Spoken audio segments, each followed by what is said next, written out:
Florida? Yes, for sure. In the summer? Yes. It's gonna be really hot. I love it hot.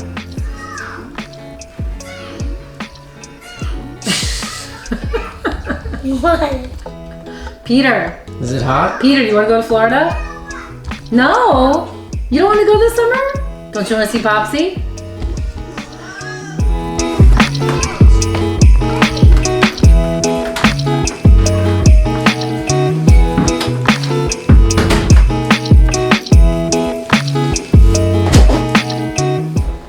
Well, so my wife just told me that I am gonna have to go to Florida in the summertime now.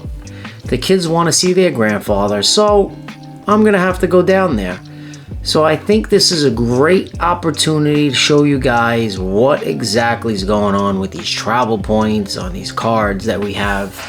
And maybe, just maybe, I'll enjoy the scalding 100-degree heat of Florida.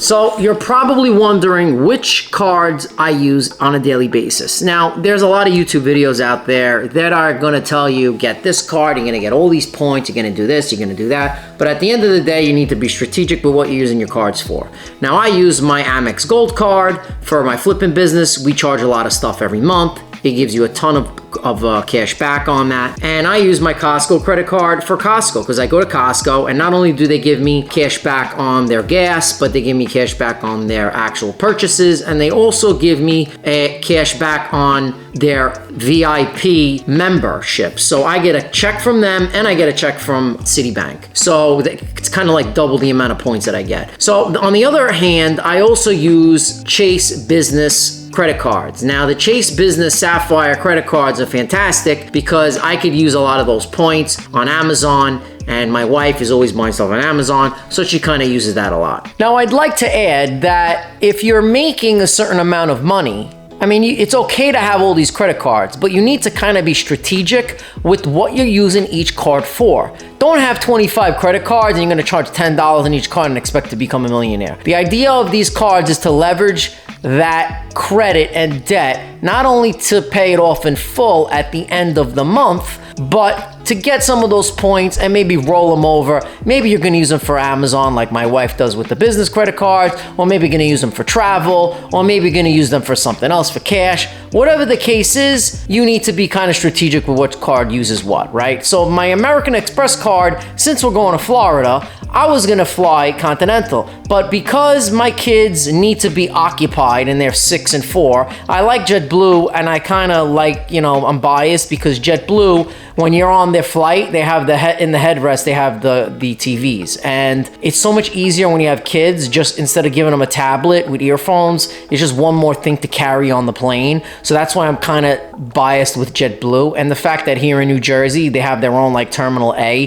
that you go there and it's brand new. So again, you know, as much as I want to use those points for that, you can also cash them out, or you can use them for other things as well. But again, it really depends on what your lifestyle is like and what you use them for. And you really do need to have that income to support using these credit cards. Here's a little bit of a credit card hack. If you have a business and you have an LLC, what's great is that if you open up a credit card with that LLC, it doesn't show up on your personal credit. So I have a ton of business credit cards. I actually switched a lot of stuff over to business credit cards. This way, I'm able to open up more accounts and utilize that for more expenses and write it off on my business. So that's a nice little tip that has to do with having a business credit card. Now, with regards to going to Florida, I'm gonna jump into my computer so we could see how the actual flights are and what's going on with JetBlue and American Express. But we'll check JetBlue first.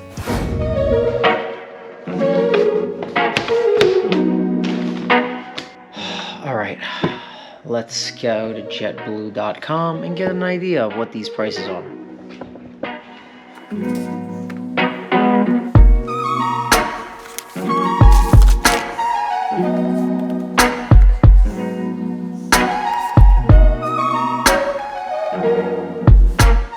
So there's literally like 2 flights a day, which doesn't make any sense to me in the summer. Who goes to Florida in the summertime? I don't understand. There used to be like 5 flights a day going there. So you're either getting up at 6 o'clock in the morning, or you're leaving at 9:30 a.m. I mean, it's either 6:30, there's nothing in between. This doesn't make any sense to me. Like, I don't understand. This is bizarre to me. I mean, one thing I hate doing is I really hate going on a plane without TVs because, I mean, the kids go crazy and at least it keeps them occupied. I mean, it's like, I don't understand what's going on in the travel industry right now. It's just so bananas with all these flights. It's crazy. Like, there's only 2 flights a day in the summertime. This is just...